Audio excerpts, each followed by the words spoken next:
ನಮಸ್ತೆ ಎಲ್ರಿಗೂ ಹೇಗಿದ್ದೀರಾ? ನಾನು ಕೂಡ ಸೂಪರ್ ಆಗಿ ಇದ್ದೀನಿ. ನಿಮ್ಗೆಲ್ಲರಿಗೂ ಗೊತ್ತಿದೆ ನಾವಿವತ್ತು ಎಲ್ಲರೂ ಹೋಗ್ತಾ ಇದ್ದೀವಿ ಅಂತ. ಯಾಕಂದರೆ ಬಸ್ ಸ್ಟ್ಯಾಂಡ್ ತೋರ್ಸಮ್ಮ ಒಂಚೂರು ಬಸ್ ಸ್ಟ್ಯಾಂಡ್ ಆಗ್ತದೆ ನೋಡಿದ್ರಾ? ಬಸ್ ಸ್ಟ್ಯಾಂಡಿಗೆ ಬಂದಿದ್ವಿ. ಬಸ್ ಸ್ಟ್ಯಾಂಡಲ್ಲಿ ಇದ್ದೀವಿ ಅಂತಂದರೆ ಎಲ್ಲಿಗಾದ್ರೂ ಹೋಗ್ತಾ ಇದ್ದೀವಿ ಅಂತ. ಸೊ ನಾವು ಮತ್ತೆ ರೀಸೆಂಟಾಗೆ ಹೋಗಿದ್ವಿ ಧರ್ಮಸ್ಥಳ ಸುಬ್ರಹ್ಮಣ್ಯಕ್ಕೆ, ಮತ್ತೇನೂ ಅಲ್ಲಿಗೆ ಹೋಗ್ತಾ ಇದ್ದೀವಿ. ಸೊ ಟೀಮ್ ಮಾತ್ರ ಚೇಂಜ್ ಇದೆ. ಇವತ್ತು ನಮ್ಮ ಅಕ್ಕ ಇಬ್ಬರು ಇದ್ದಾರೆ, ನಮ್ಮ ಮನೆಯವರು ಅಭಿಷೇಕ್ ಅವರು, ನಾನು ಹಿಂದ್ಗಡೆ ನಮ್ಮ ಕ್ಯಾಮ್ರಾಮನ್, ನನ್ನ ತಂಗಿ, ಇಷ್ಟು ಜನ ಹೋಗ್ತಾ ಇದ್ದೀನಿ. ಮುಂದಿನ ಅಪ್ಡೇಟ್ಸ್ ಎಲ್ಲ ಕೊಡ್ತೀನಿ. ವಾಚ್ ಫುಲ್ ಕಂಪ್ಲೀಟ್ ಆಗಿ ನೋಡಿ. ಸೊ ಇನ್ನು ನಾವೆಲ್ಲರೂ ಬಸ್ಸಿಗೆ ಕಾಯ್ತಾ ಇದ್ವಿ, 5 ಜನನೂ ಕೂಡ. ಇನ್ನೊಂದು ಬಸ್ಸು ಕೂಡ ಬಂತು. ಸೊ ಬಸ್ ಹತ್ಕೊಂಡ್ವಿ. ಯಾಕಂದರೆ ನಾವು ರಿಸರ್ವೇಷನ್ ಮಾಡಿಸಿರೋದ್ರಿಂದ ನಮ್ಗೆ ಈಸಿಯಾಗಿ ಬಸ್ಸಲ್ಲಿ ಜಾಗನೂ ಸಿಕ್ತು. ಸೊ ಹಾಗಾಗಿ ನಾವು ಮೂವರು ಒಂದು ಸೀಟಲ್ಲಿ ಕೂತ್ವಿ. ಸೊ ಫ್ರಂಟ್ ಸೀಟಲ್ಲಿ ಭಾವ ಮತ್ತು ಅಕ್ಕನೂ ಕೂತರು. ನಾವು ನೋಡ್ಬೋದು ಎಷ್ಟು ರಶ್ ಇದೆ ಅಂತ. ಯಾವಾಗಲೂ ಈ ಬಸ್ ಇಷ್ಟೇ ರಶ್ ಇರುತ್ತಂತೆ. ಸೊ ನಾವು ಲಾಸ್ಟ್ ಟೈಮ್ ಬಂದಾಗೂ ಇದೇ ಥರ ರಶ್ ಇತ್ತು, ಈ ಸತಿ ಬಂದಾಗಲೂ ಕೂಡ ಇದೇ ಥರ ರಶ್ ಇದೆ. ಇನ್ನು ನಾವು ಧರ್ಮಸ್ಥಳ ಮುಟ್ಟೋದು ಬೆಳಗಿನ ಜಾವನೇ. ಸೊ ಹಾಗಾಗಿ ಆರಾಮಾಗಿ ನಿದ್ದೆ ಮಾಡಿಬಿಡೋಣ ಅಂತ ಹೇಳಿ ಮಲ್ಕೊಳ್ಳೋಣ ಅಂತ ಅಂದ್ಕೊಂಡೆ. ಅಷ್ಟೊತ್ತಿಗೆ ಅಭಿಯವ್ರು ಹೇಳಿದ್ರು, ಇಲ್ಲ ಊಟಕ್ಕೆ ನಿಲ್ಲಿಸ್ತಾರೆ, ಊಟ ಆದಮೇಲೆ ಮಲ್ಕೋ ಅಂತ. ಇನ್ನು ಊಟಕ್ಕೂ ಕೂಡ ನಿಲ್ಲಿಸಿದ್ರು. ನಾವು ಲಾಸ್ಟ್ ಟೈಮ್ ಬಂದಿದ್ದು ಹೋಟೆಲ್ ಹತ್ರನೇ ನಿಲ್ಲಿಸಿದ್ರಿಂದ ಸೊ ಊಟ ಅಂತೂ ಚೆನ್ನಾಗಿತ್ತು. ಸೊ ಲಾಸ್ಟ್ ಟೈಮ್ ಏನು ತೊಗೊಂಡಿದ್ವೋ ಅದನ್ನೇ ಇವತ್ತು ಕೂಡ ತೊಗೊಂಡ್ವಿ. ದಾಲು ಮತ್ತು ರೋಟಿ ಅದೆಲ್ಲ ತೊಗೊಂಡಿದ್ದಾಯಿತು. ಸೊ ಅದನ್ನೆಲ್ಲ ಊಟ ಮಾಡಿಕೊಂಡು ಆರಾಮಾಗಿ ಎಂಜಾಯ್ ಮಾಡ್ತಾ ಇದ್ವಿ. ಇನ್ನು ನಾವು ಇಲ್ಲಿ ಇವರು ಬಿಗ್ ಬಾಸ್ನ ನೋಡ್ತಾ ಇದ್ರು. ನನ್ನ ತಂಗಿ ಮತ್ತು ಭಾವ ಬಿಗ್ ಬಾಸ್ ಫ್ಯಾನ್ಸು. ಸೊ ಹಾಗಾಗಿ ಬಿಗ್ ಬಾಸ್ನ ನೋಡ್ತಾನೆ ಊಟನೂ ಕೂಡ ಬಂತು, ಅದನ್ನು ಕೂಡ ಮಾಡಿದ್ರು. ಅದಾದಮೇಲೆ ನಾನಂತೂ ಸಖತ್ತಾಗಿ ನಿದ್ದೆ ಮಾಡಿಬಿಟ್ಟೆ ಬಸ್ ಹತ್ತಿದ ತಕ್ಷಣವೇ. ಧರ್ಮಸ್ಥಳ ಬಂದಿದ್ದೇ ಗೊತ್ತಾಗಲಿಲ್ಲ. ಸೊ 5:05ವರೆಗೆ ಧರ್ಮಸ್ಥಳ ಬಸ್ ಸ್ಟ್ಯಾಂಡಲ್ಲಿ ನಿಂತ್ಕೊಂಡ್ವಿ. ಸೊ ಇನ್ನು ಏನಪ್ಪ ಮಾಡೋದು, ಮುಂದೆ ಹೋಗೋದು ಅಂತ ಅಂದ್ಕೊಂಡು ಹೊರಟ್ವಿ. ನಾವು ಯಾವಾಗಲೂ ಇಲ್ಲಿ ಬಂದರೆ ಬುಕ್ ಮಾಡಲ್ಲ, ಇದು ಸಡನ್ ಪ್ಲ್ಯಾನ್ ಆಗಿರೋದ್ರಿಂದ ಯಾವುದೇ ರೂಮ್ನ ಬುಕ್ ಮಾಡಿರಲಿಲ್ಲ. ಇನ್ನು ನಾವು ಕೂಡ ಉಳ್ಕೊಳ್ಳೋ ಅಂಥ ಚಾನ್ಸ್ ಏನಿರಲಿಲ್ಲ ಅಲ್ವಾ. ಹಾಗಾಗಿ ಬರೀ ಫ್ರೆಶ್ ಅಪ್ ಆಗೋದು ಅಂತ ಹೇಳಿಬಿಟ್ಟು ಹೊರಟಿದ್ದಾಯಿತು. ಸೊ ಅಲ್ಲಿ ನಿಂತ್ಕೊಂಡು ಯೋಚನೆ ಮಾಡ್ತಾಯಿದ್ವಿ, ಬಸ್ ಆಟೋಕ್ಕೆ ಹೋಗೋದಾ ಅಥವಾ ನಡ್ಕೊಂಡು ಹೋಗೋದಾ ಅಂತ. ಫೈನಲಿ ಅಭಿಯವರು ನಡ್ಕೊಂಡೇ ಕರ್ಕೊಂಡು ಹೋದರು. ಸೊ ಇನ್ನು ನಾವು ದೇವಸ್ಥಾನದ ಎದುರುಗಡೆ ಬಂದ್ವಿ, ಕೈ ಮುಕ್ಕೊಂಡು ಮುಂದೆ ಹೋದ್ವಿ. ಯಾಕಂದರೆ ಇಷ್ಟೊತ್ತಲ್ಲೂ ತುಂಬಾ ರಶ್ ಇತ್ತಲ್ಲೆಲ್ಲ ಮಲಗಿಬಿಟ್ಟಿದ್ರು, ಅಲ್ಲಲ್ಲೇ ಕೂತ್ಕೊಂಡಿದ್ರು. ಅದನ್ನೆಲ್ಲ ನೋಡಿಕೊಂಡು ಮುಂದೆ ಹೋದ್ವಿ. ಇಲ್ಲಿ ಶರಾವತಿ ಅಂತ ಕಾಣಿಸ್ತಾ ಇದೆ ಅಲ್ವಾ. ಸೊ ಇಲ್ಲಿಗೆ ಬಂದರೆ ನಿಮಗೆ ಈಸಿಯಾಗಿ ನೀವು ರೂಮ್ ಸಿಗಲಿಲ್ಲ ಅಂತಂದ್ರೂ ಕೂಡ ಲೇಡೀಸ್ಗೆ ಡ್ರೆಸ್ ಚೇಂಜ್ ಮಾಡಲಿಕ್ಕೆ ಒಂದು ರೂಮ್ ಸಿಗುತ್ತೆ. ಸೊ ಇಲ್ಲಿ ಎಂಟ್ರೆನ್ಸಿಗೆ ತುಂಬ ಜನ ವೆಯ್ಟ್ ಮಾಡ್ತಾ ಇದ್ದಾರೆ, ರೂಮ್ ಸಿಕ್ಕಿಲ್ಲ ಅಂತ. ನೀವು ನೋಡ್ತಿದ್ದೀರಲ್ಲ ಎಷ್ಟು ಚೆನ್ನಾಗಿದೆ. ಸೊ ಇಲ್ಲಿ ನೋಡಿ, ಸ್ತ್ರೀಯರಿಗೆ ಕೊಠಡಿ ಅಂದರೆ ಲೇಡೀಸ್ ಕೊಠಡಿ ಇರುತ್ತೆ. ಇದು ರೂಮ್ ಹತ್ರನೇ ಇರುತ್ತೆ. ಅಲ್ಲಿ ನಾವು ಫ್ರೆಶ್ ಅಪ್ ಆಗಿ ಆರಾಮಾಗಿ ಡ್ರೆಸ್ ಚೇಂಜ್ ಮಾಡ್ಕೊಂಡು ಬರ್ಬೋದು. ನಾವು ಕೂಡ ಅದೇ ಥರ ಮಾಡಿದ್ವಿ. ಅಲ್ಲಿಂದ ಇವಾಗ ದರ್ಶನಕ್ಕೆ ಹೊರಟಿದ್ದೀವಿ. ಇಲ್ಲಿ ನೋಡಿದ್ರೆ ಹೂವು ಇತ್ತು. ಸೊ ಹೂವು ತೊಗೊಳ್ಳೋಣ ಅಂತ ಆಸೆ ಆಯಿತು. ಬಂದು ನೋಡಿದ್ರೆ 50 ರೂಪಾಯಿ ಮೊಳ ಅಂತೆ. ನಮ್ಮೂರಲ್ಲಿ 50 ರೂಪಾಯಿಗೆ 1 ಅಥವಾ 2 ಮಾರು ಹೂವೇ ಕೊಟ್ಬಿಡೋರು. ಬಟ್ ಆದರೂ ಏನು ಮಾಡೋದು, ದೇವಸ್ಥಾನಕ್ಕೆ ಬಂದಿದ್ದೀವಿ. ಹೂವು ನೋಡಿ ಆಸೆ ಆಗಿದ್ದರಿಂದ ಅಭಿಯವರು ನನಗೆ ಮತ್ತು ಅವ್ರ ಅತ್ತಿಗೆಗೆ ಹೂವನ್ನ ಕೊಡಿಸಿದ್ರು. ಅದನ್ನು ಕೂಡ ತೊಗೊಂಡು ನಾವು ದೇವಸ್ಥಾನ ದರ್ಶನಕ್ಕೆ ಹೊರಟ್ವಿ. ಸೊ ಹೋಗ್ಬೇಕಾದ್ರೆ ನೋಡ್ತಿದ್ರೆ ಆಲ್ರೆಡಿ ಎಷ್ಟೊಂದು ಜನ ಬಂದುಬಿಟ್ಟಿದ್ರು. ನಾವು ಕೂಡ ಸ್ವಲ್ಪ ಲೇಟ್ ಆಯಿತು ನಮ್ಮದೂ ಕೂಡ. ಲಾಸ್ಟ್ ಟೈಮ್ ತುಂಬ ಬೇಗ ಬಂದಿದ್ವಿ, ಈ ಟೈಮು ಸ್ವಲ್ಪ ಎಲ್ಲರೂ ರೆಡಿ ಆಗೋದು ಲೇಟ್ ಆಯಿತು ಅಂತ ಹೇಳಿಬಿಟ್ಟು ಸ್ವಲ್ಪ ಲೇಟ್ ಆಯಿತು. ಅದನ್ನು ಕೂಡ ಬೇಗ ನಡ್ಕೊಂಡು ಹೋಗಿ ನಾವು ಕೂಡ ದರ್ಶನಕ್ಕೆ ನಿಲ್ಲಬೇಕಿತ್ತು. ಯಾಕಂದರೆ ನಾವು ಹೋಗೋದು ಧರ್ಮ ದರ್ಶನಕ್ಕೆ, ಯಾವುದೇ ರೀತಿಯಂಥ ದುಡ್ಡು ಕೊಟ್ಟು ಹೋಗಲ್ಲ. ಅದಕ್ಕೋಸ್ಕರ ನಾವು ಬೇಗನೆ ಹೋಗಿ ಸ್ಲಿಪ್ಪರ್ಸ್ನ ಬಿಟ್ಟು ಲಗೇಜ್ ರೂಮಲ್ಲಿ ಲಗೇಜ್ನ ಹಾಕಿ ಇವಾಗ ಧರ್ಮ ದರ್ಶನಕ್ಕೆ ಹೊರಟಿದ್ದೀವಿ. ನೋಡ್ಬೋದು ನೀವು ಎಷ್ಟು ಕಂಬಿಗಳಿರುತ್ತೆ, ಇದೆಲ್ಲದು ಕೂಡ ಲೈನ್ನ ದಾಟ್ಕೊಂಡೇ ಹೋಗಬೇಕು. ಸೊ ನಮಗೆ ಲಾಸ್ಟ್ ಟೈಮ್ ಕೂಡ ನಾನು ತೋರಿಸಿದ್ದೀನಿ. ಇದೆಲ್ಲ ಲೈನ್ಸ್ ಮುಗಿದ ಮೇಲೇ ನಮಗೊಂದು ಹಾಲ್ ಸಿಗುತ್ತೆ. ಹಾಲಲ್ಲಿ ಹೋದ್ವಿ, ಕೂತ್ಕೊಂಡಿದ್ವಿ. ನಾವು ಬಿಟ್ಟಿರಲಿಲ್ಲ, ಗೇಟ್ ತೆಗ್ದಿರಲಿಲ್ಲ. ಈ ಒಂದು ಟಿ ವಿಯಲ್ಲಿ ಧರ್ಮಸ್ಥಳದ ಫುಲ್ಲು ವೀಡಿಯೋನ ತೋರಿಸ್ತಾ ಇದ್ರು, ಯಾವ ರೀತಿಯಾಗಿದೆ ಎಲ್ಲ ಸ್ಟ್ರಕ್ಚರ್ ಅಂತ ಹೇಳ್ಬಿಟ್ಟು. ಅದನ್ನು ನೋಡ್ಕೊತ ಕೂತಿದ್ವಿ. ನೋಡ್ಬೋದು ಮೇಲಿಂದ ನೋಡೋದಕ್ಕೆ ಎಷ್ಟು ಚೆನ್ನಾಗಿ ಅನಿಸ್ತಾ ಇತ್ತು. ಸೊ ಹಾಗಾಗಿ ಪ್ರತಿಯೊಂದನ್ನು ಕೂಡ ನೋಡ್ಕೊತ ನಿಂತ್ಕೊಂಡಿದ್ದೆ. ಸೊ ಎಷ್ಟೊಂದು ದೊಡ್ಡದಿದೆ ಅಲ್ಲ ಧರ್ಮಸ್ಥಳ ದೇವಸ್ಥಾನ ಅಂದರೆ ಮಂಜುನಾಥ ಸ್ವಾಮಿ ದೇವಸ್ಥಾನ ಅಂತೇಳಿ. ಅಷ್ಟೊತ್ತಿಗೆ ಸಡನ್ನಾಗಿ ಗೇಟ್ ಕೂಡ ಓಪನ್ ಆಯಿತು. ನಾವು ಕೂಡ ಗೇಟಿಂದ ಹೊರಗಡೆ ಬಂದು ಫುಲ್ ಇಲ್ಲೂ ಕೂಡ ರೌಂಡ್ ಹಾಕಬೇಕು. ಅದಕ್ಕೋಸ್ಕರ ಬೇಗನೆ ಓಡೋಗ್ತಾ ಇದ್ವಿ. ನೋಡ್ಕೊತ ಹೋಗ್ತಾ ಇದ್ವಿ. ಎಲ್ಲ ಕಡೆ ಚೆನ್ನಾಗಿತ್ತು. ಲಾಸ್ಟ್ ಟೈಮ್ ಬಂದಿದ್ದಾಗೂ ಕೂಡ ಇದೇ ಥರ ಇದ್ದಿದ್ದರಿಂದ ನಮ್ಗೆ ಯಾವುದೇ ರೀತಿಯಂಥ ಪ್ರಾಬ್ಲಮ್ ಆಗಲಿಲ್ಲ. ನಾವು ಕೂಡ ಆರಾಮಾಗಿ ಹೋದ್ವಿ. ಲಾಸ್ಟ್ ಟೈಮ್ ಸ್ವಲ್ಪ ಕನ್ಫ್ಯೂಷನ್ ಆಗಿತ್ತು. ಈ ಸತಿ ಆ ಥರ ಏನಿರಲಿಲ್ಲ, ಆರಾಮಾಗಿಯೇ ಮುಂದೋಗಿದ್ವಿ. ಏನೋ ದೇವಸ್ಥಾನ ಬಂತಲ್ಲ ಅಂತ ಖುಷಿ ಆಗೋಯಿತು. ಸೊ ನೋಡ್ಬೋದು ನೀವು, ನಾನು ವೀಡಿಯೋ ಮಾಡ್ತಾಯಿದ್ದೆ. ಈ ಅಣ್ಣಂದರು ಎಷ್ಟು ಚೆನ್ನಾಗಿ ಫೋಸ್ನ ಕೊಡ್ತಾಯಿದ್ರು. ಹಿಂದೆ ತಿರುಗಿ ಏನೋ ಮಾಡ್ತಿದ್ದಾರಲ್ಲ, ವೀಡಿಯೋ ಮಾಡ್ಕೊತಿದ್ದೀರಾ ಅಂತ ಹೇಳಿ. ಸೊ ಇನ್ನು ನಾವು ಕೂಡ ದೇವಸ್ಥಾನಕ್ಕೆ ಬಂದ್ವಿ. ದೇವಸ್ಥಾನದ ಪಕ್ಕನೇ ಇದ್ದೀವಿ.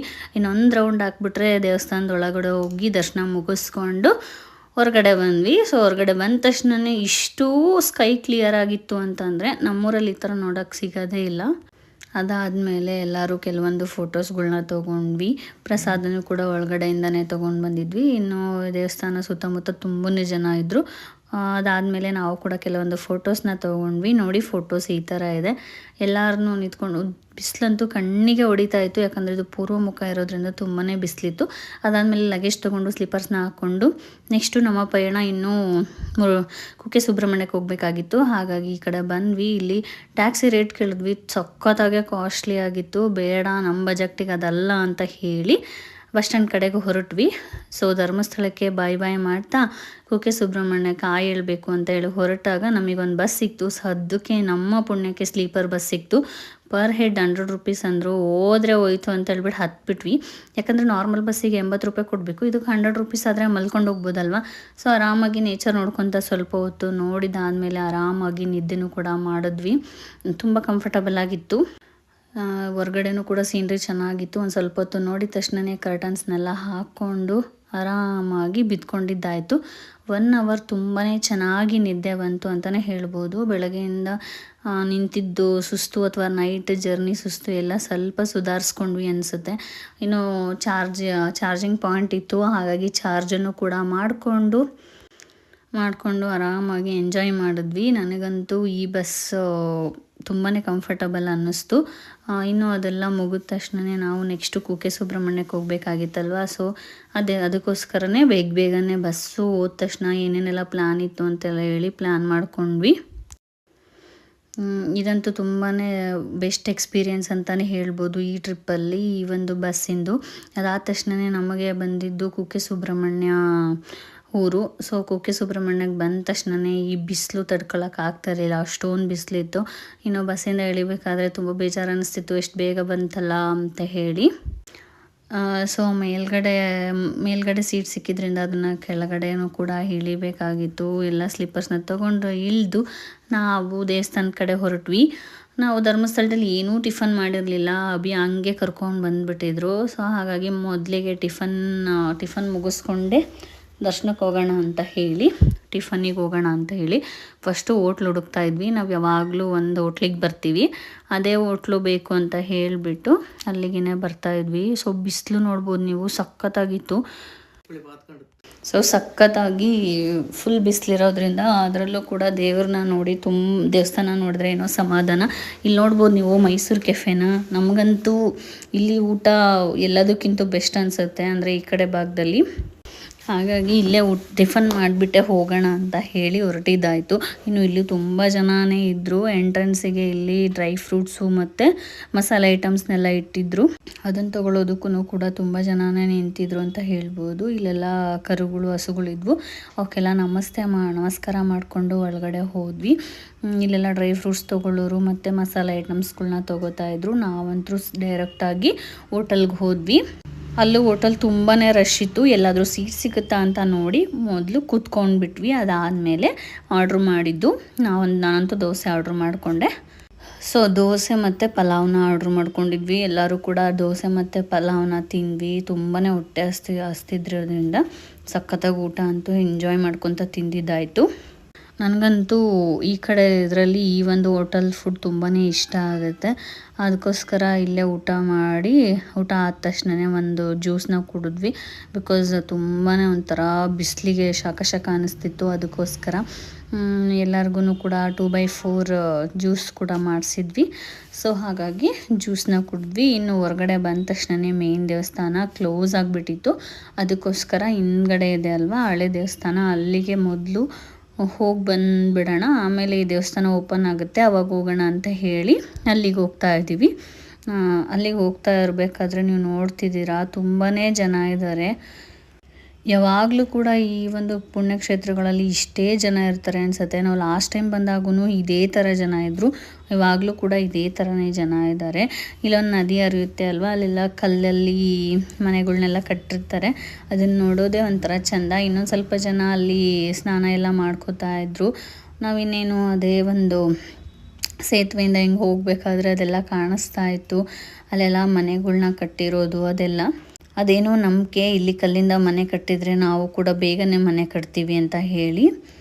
ಅದಕ್ಕೋಸ್ಕರ ಇಲ್ಲಿ ಎಲ್ಲರೂ ಕೂಡ ಆಲ್ಮೋಸ್ಟ್ ಆಗಿ ಮನೇನ ಕಟ್ಟಿ ನಿಲ್ಲಿಸ್ತಾರೆ ಕಲ್ಲುಗಳಿಂದ. ನಾವು ಇನ್ನೂ ಇದುವರೆಗೇನು ಟ್ರೈ ಮಾಡಿಲ್ಲ, ಸೊ ಕೆಳಗಡೆ ಇಳ್ದಿಲ್ಲ ಅಲ್ವಾ, ಹಾಗಾಗಿ ನಾವೇನೋ ದೇವಸ್ಥಾನದ ಎಂಟ್ರೆನ್ಸಿಗೆ ಬಂದ್ವಿ. ಸೊ ಇಲ್ಲೂ ಕೂಡ ನೋಡೋಣ ಅಂತ ಹೇಳ್ಬಿಟ್ಟು ತುಂಬ ಜನ ಇದ್ರಲ್ವ, ಇನ್ನು ದರ್ಶನ ಇಲ್ಲೂ ಲೇಟ್ ಆಗುತ್ತಾ ಅಂತ ಹೇಳಿಬಿಟ್ಟು ಒಳಗಡೆ ಹೋಗಿದ್ದಾಯಿತು. ಇನ್ನೂ ನೀರು ಕುಡಿಬೇಕು ಅಂತ ಅನಿಸ್ತಿತ್ತು, ಅದಕ್ಕೋಸ್ಕರ ಇಲ್ಲಿ ನೀರಿಂದಿತ್ತಲ್ಲ ಅಂತ ಬಂದ್ವಿ. ಅದ್ರ ಪಕ್ಕನೇ ಇದ್ದಿದ್ದಂಥ ಒಂದು ಪ್ಲಾಸ್ಟಿಕ್ ಡಿಸ್ಪೋಸರ್ ನಂಗೆ ತುಂಬಾ ಇಷ್ಟ ಆಯಿತು. ಏನೇ ಪ್ಲಾಸ್ಟಿಕ್ ಐಟಮ್ಸ್ ಇದ್ರೂ ಕೂಡ ಈ ಒಂದು ಇದ್ರೊಳಗಡೆ ಹಾಕಿಬಿಟ್ರೆ ಅದನ್ನು ಕಲೆಕ್ಟ್ ಮಾಡೋದು ತುಂಬಾ ಚೆನ್ನಾಗಿ ಅನ್ನಿಸ್ತು. ಐಡಿಯಾ ತುಂಬಾ ಚೆನ್ನಾಗಿದೆ, ಯೂನಿಕ್ ಆಗಿದೆ ಅಂತ ಅನ್ನಿಸ್ತು. ಅದಾದಮೇಲೆ ಇಲ್ಲಿ ಕುಡಿಯೋ ನೀರಿಟ್ಟಿದ್ರು, ನೀರಂತೂ ಚೆನ್ನಾಗಿತ್ತು. ಆರಾಮಾಗಿ ನೀರನ್ನ ಕುಡಿದು ಸ್ವಲ್ಪ ಸಮಾಧಾನ ಆಗಿ ದೇವಸ್ಥಾನ ದರ್ಶನ ಮುಗಿದ್ಮೇಲೆ ಸ್ವಲ್ಪ ಏನಾದರೂ ತೊಗೊಳ್ಳೋಣ ಅಂತ ಬಂದ್ವಿ. ನಾನು ಈ ಥರ ಒಂದು ಹೆಜ್ಜೆ ತೊಗೊಂಡೆ, ಬಿಕಾಸ್ ನಂಗೆ ಕೃಷ್ಣ ಅಂದರೆ ತುಂಬ ಇಷ್ಟ, ಹಾಗಾಗಿ ಕೃಷ್ಣನ ಹೆಜ್ಜೆ ಅಂತ ಹೇಳಿಬಿಟ್ಟು ಇದನ್ನ ಹಿಡ್ಕೊಂಡೆ.